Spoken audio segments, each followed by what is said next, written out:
Well, hey, thanks again for sending in your questions related to our recent sermons. As you know, we've started a new series the last couple of weeks, Jesus' most famous sermon, which is his Sermon on the Mount.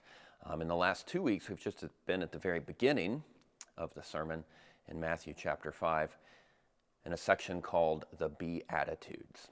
So a question comes in this week: do I need to follow the Beatitudes? Should I aim for those traits in my life? Should I try to be more like that? Is that the point of them?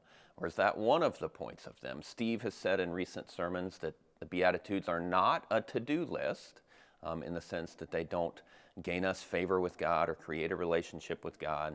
All of that is accomplished by what Christ did, of course. So in that sense, they're not a to-do list. But do I need to follow them? Do I need to be trying to add these things in my life? Is that what Jesus would want me to do? I'm going to answer that question with a kind of. So kind of no and kind of yes. First, with kind of no, one of the major points of the Beatitudes is to be setting up new categories in people's minds of who is actually blessed, or when can you be blessed. If you think about all the opposites of the Beatitudes, people in that culture and ours today would normally think it's not those who mourn who are blessed, it's those who are happy who are blessed. It's not really the peacemakers or the merciful who are blessed. It's those who can exert power on others and like forcefully get their own way. Those are the people who are blessed. You know, it's not the persecuted, of course, who are blessed. It's maybe the people who persecute. They are the ones who are blessed. And Jesus is like, listen, not to say that there isn't some blessing other places, but these people who you would normally say are not blessed really are. There is favor there. God is doing something in your midst, even if you're mourning, even if you're persecuting, especially if you're peacemaking, right? If you're merciful.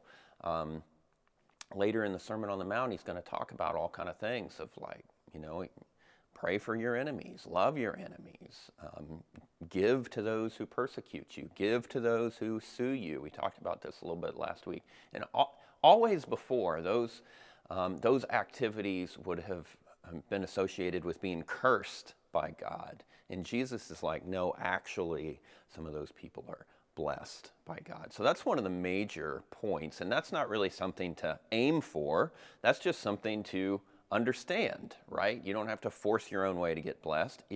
Even if you love your enemies and respond in mercy to when people are being wrathful to you, there's a blessing there for you to have. That's not, again, that's more of an understanding. It's an awareness. It's an awakening. Like, oh, this is one way to be blessed now. So that's sort of the no. It's not really something to aim for. It's something more to just understand. There's blessing over here where we thought maybe there had never been blessing before.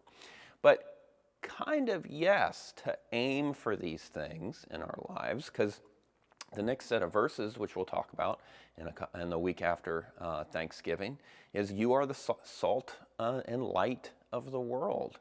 And that is immediately following the Beatitudes. And you can imagine if there was a people who really cherished the moments that they could be peacemakers and merciful instead of forcing to get their own way. If they could really cherish the moments when they were persecuted, if they really cherished having a pure heart instead of having, you know, anger and malice and greed, if there was a group of people who really thought all of these things were wonderful that not everybody else in the world thought was wonderful, those people really would be the light and salt of the world. They would add a lot of goodness to our world. And so in that sense, we do kind of need to aim for it. The more that we understand that we are blessed when we are in any of the categories listed in the Beatitudes, the more that we're going to be positively influencing the world around us. The more that we will really look like Jesus, like we said this last week. Jesus is the fulfillment of the Beatitudes. He really did all of these in our place. He is our King. And as teams always take on the personality of the coach, we should be taking on the personality of Jesus as he is more and more in our lives. That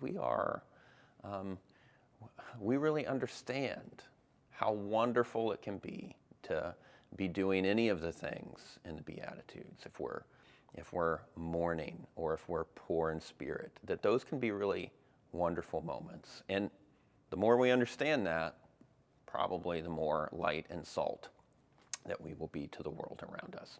So thanks for your question, and we will see you again next week.